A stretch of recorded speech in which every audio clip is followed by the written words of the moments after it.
नमस्कार। प्रतिभा जब हारने लगती है और आत्मविश्वास जब टूटने लगता है तो हृदय रोता है पर आंसू नहीं आते। मैं बात कर रही हूँ विनेश फोगाट की, जिसने कुश्ती से संन्यास ले लिया। जी हाँ, भारत की वो जाबाज बेटी जिसने विश्व पटल पर भारत का परचम लहराया और युवाओं के लिए, महिलाओं के लिए गर्व का विषय रही।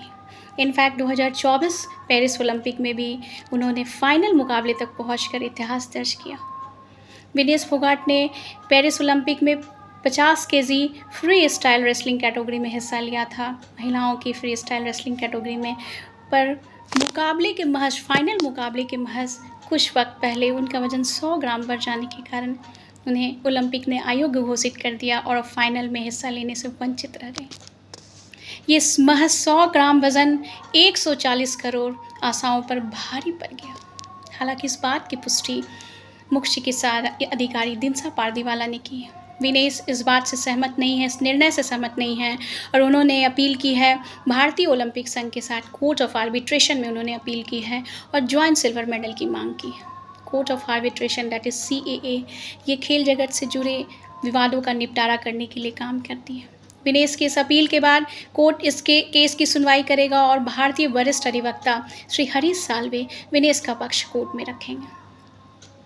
अब सवाल ये उठता है कि विनेश की डिस्क्वालिफिकेशन में खेल जगत के नियमों के मद्देनज़र हुआ या इसमें कोई साजिश थी।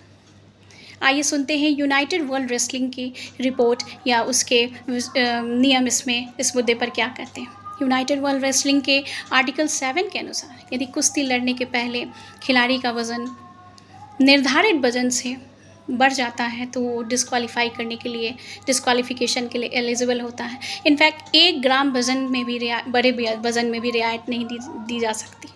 बबीता फोगाट ने भी इस बात की पुष्टि करते हुए कहा कि एशियन चैम्पियनशिप में महज 200 ग्राम वज़न बढ़ जाने के कारण उन्हें खेलने से वंचित कर दिया गया था। ये नियम है, ये कोई साजिश का विषय नहीं।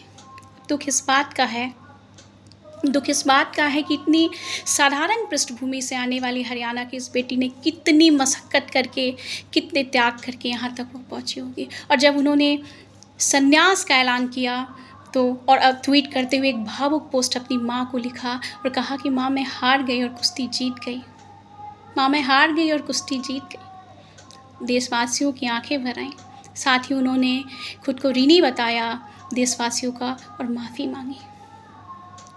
इस बात पर मुझे प्रवीण साकी की 2 पंक्तियाँ याद आती हैं, सुनाती हूँ। मलाल है मगर इतना भी मलाल थोड़ी है, ये आँख रोने की शिद्दत से लाल थोड़ी है। मज़ा तो तब है कि हम हार के भी हंसते रहें, हर बार जीत जाना कमाल थोड़ी है। मैं कंक्लूड करना चाहती हूँ देश की नागरिक होने के नाते, विशेषकर महिला होने के नाते मैं विनेश फोगाट को कहना चाहती हूँ कि तुम जब स्त्री अस्मिता के लिए अपने साथियों के साथ न्याय के लिए आंदोलन कर रही थी तब, तुम जब पेरिस ओलंपिक में भारत के लिए लड़ रही थी तब, और जब अब तुमने संन्यास दे दिया है तब, तुम हमेशा हमारे दिलों में रहोगी। तुम पे देश को, युवाओं को, महिलाओं को गर्व है। जय हिंद, जय भारत। Thank you.